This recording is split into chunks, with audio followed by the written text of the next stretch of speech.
നിങ്ങളുടെ insurance company നിങ്ങളുടെ claim അന്യായമായി നിരസിച്ചിട്ടുണ്ടോ? എങ്കിൽ പേടിക്കേണ്ട, പല ഇൻഷുറൻസ് ക്ലെയിമുകളും നിരസിക്കപ്പെടാറുണ്ട്. എന്നാൽ പല സന്ദർഭങ്ങളിൽ ഇൻഷുറൻസ് കമ്പനികൾ നിയമപരമായി അവ തീർപ്പാക്കാൻ ബാധ്യസ്ഥരുമാണ്. ഈ വീഡിയോയിൽ ക്ലെയിമുകൾ നിരസിക്കപ്പെടുന്നതിനുള്ള പ്രധാനപ്പെട്ട കാരണങ്ങൾ, അവയെ എങ്ങനെ ചോദ്യം ചെയ്യാം, നിങ്ങളെപ്പോലുള്ള അല്ലെങ്കിൽ നമ്മളെപ്പോലുള്ള പോളിസി ഉടമകളെ സംരക്ഷിക്കുന്ന സുപ്രീം കോടതിയുടെ പ്രധാന വിധികൾ എന്നിവ നമ്മളിവിടെ മനസ്സിലാക്കാൻ പോവുകയാണ്. ഞാൻ അഡ്വക്കേറ്റ് രാകേഷ് ഐസക്. നിയമപരമായ പരിഹാരങ്ങളെക്കുറിച്ച് സംസാരിക്കുന്നതിന് മുമ്പ് ഇൻഷുറൻസ് കമ്പനികൾ ക്ലെയിമുകൾ നിരസിക്കുന്നതിൻ്റെ കാരണങ്ങൾ നമുക്കൊന്ന് മനസ്സിലാക്കാം. ആദ്യം, അപൂർണമായ അല്ലെങ്കിൽ തെറ്റായ രേഖകൾ, അതായത് ഫോമുകളിലോ ബില്ലുകളിലോ റിപ്പോർട്ടുകളിലോ കാണാതായതോ തെറ്റായതോ ആയ വിവരങ്ങൾ കാരണം പല ക്ലെയിമുകൾ നിരസിക്കപ്പെടുന്നുണ്ട്. അതിനാൽ ഡോക്യുമെൻ്റ് സബ്മിറ്റ് ചെയ്യുന്നതിന് മുമ്പ് ആവശ്യമായ എല്ലാ രേഖകളും ഉണ്ടെന്ന് ഉറപ്പാക്കുക. രണ്ടാമത്തെ കാരണം, ചില രോഗങ്ങളോ ചികിത്സകളോ കവർ ചെയ്യാത്തതോ അല്ലെങ്കിൽ അവയ്ക്ക് വെയിറ്റിംഗ് കാലയളവ് ഉള്ളതോ ആകാം. ഇത് പരിഹരിക്കുന്നതിന് ക്ലെയിം ഫയൽ ചെയ്യുന്നതിന് മുമ്പ് നിങ്ങളുടെ പോളിസി ശ്രദ്ധാപൂർവം വായിക്കുക.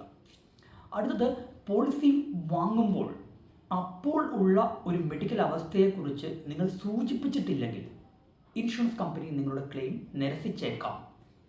അതിനാൽ മുമ്പത്തെ മെഡിക്കൽ അവസ്ഥകൾ എല്ലായ്പ്പോഴും സത്യസന്ധമായി വെളിപ്പെടുത്തുക. അടുത്തത്, എല്ലാ പോളിസികൾക്കും ക്ലെയിം ഫയൽ ചെയ്യുന്നതിന് ഒരു സമയപരിധിയുണ്ട്. വൈകിയുള്ള സബ്മിറ്റ് പലപ്പോഴും നിരസിക്കപ്പെടാം. അതിനാൽ ചികിത്സ കഴിഞ്ഞ് എത്രയും വേഗം നിങ്ങളുടെ ക്ലെയിം സമർപ്പിക്കുക.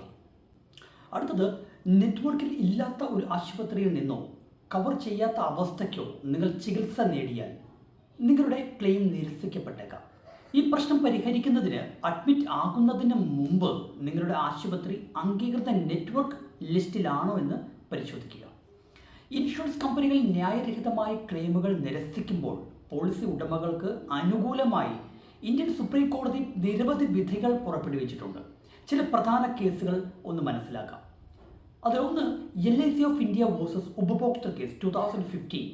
ഇതിലെ വിധിയിൽ പോളിസി ഉടമ എല്ലാ പ്രീമിയങ്ങളും കൃത്യസമയത്ത് അടച്ചിട്ടുണ്ടെങ്കിൽ സാങ്കേതിക കാരണങ്ങളെ അടിസ്ഥാനമാക്കി കമ്പനിക്ക് ക്ലെയിമുകൾ നിരസിക്കുവാൻ കഴിയില്ലെന്ന് സുപ്രീം കോടതി വിധിച്ചിട്ടുണ്ട്. അതിനാൽ ചെറിയ പ്രശ്നത്തിന് നിങ്ങളുടെ ഇൻഷുറൻസ് കമ്പനി ക്ലെയിം നിഷേധിച്ചാൽ നിങ്ങൾക്ക് നിയമപരമായി അതിനെ ചോദ്യം ചെയ്യാം.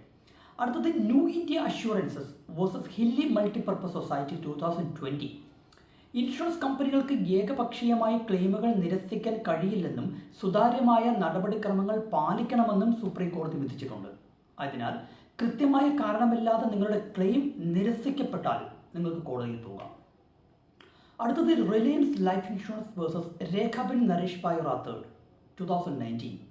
പോളിസി എടുക്കുന്ന സമയത്ത് പോളിസി ഉടമയ്ക്ക് ഒരു മെഡിക്കൽ അവസ്ഥയെക്കുറിച്ച് അറിയില്ലെങ്കിൽ രേഖപ്പെടുത്താത്തതിന് ക്ലെയിമുകൾ നിരസിക്കാൻ ഇൻഷുറൻസ് കമ്പനികൾക്ക് കഴിയില്ലെന്ന് സുപ്രീം കോടതി വ്യക്തമാക്കിയിട്ടുണ്ട്. അതിനാൽ നിങ്ങൾക്ക് അറിയാത്ത ഒരു നിലവിലുള്ള രോഗം വെളിപ്പെടുത്താത്തതിനാൽ നിങ്ങളുടെ ക്ലെയിം നിരസിക്കപ്പെട്ടാൽ നിങ്ങൾക്ക് ഉപഭോക്തൃ കോടതിയിൽ നിങ്ങളുടെ അവകാശങ്ങൾക്കായി പോരാടാം. ശരി, നിങ്ങളുടെ ക്ലെയിം ന്യായരഹിതമായി നിരസിക്കപ്പെട്ടാൽ നിങ്ങൾക്ക് ചെയ്യാൻ എന്തെല്ലാം കഴിയുമെന്ന് നോക്കാം.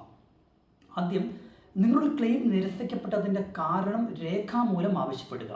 അതിനുശേഷം IRDAIയിൽ പരാതി ഫയൽ ചെയ്യുക. തുടർന്ന് ഇൻഷുറൻസ് ഓംബുഡ്സ്മാനെയും സമീപിക്കുക. നിങ്ങളുടെ പ്രശ്നം പരിഹരിക്കപ്പെട്ടില്ലെങ്കിൽ ജില്ലാ ഉപഭോക്തൃ കമ്മീഷനിൽ കേസ് ഫയൽ ചെയ്യാം. അതായത് നമ്മുടെ കൺസ്യൂമർ കോടതിയിൽ കേസ് ഫയൽ ചെയ്യാം. ഇൻഷുറൻസ് കമ്പനിക്ക് ക്ലെയിമുകൾ ന്യായരഹിതമായി നിരസിക്കാൻ കഴിയില്ല.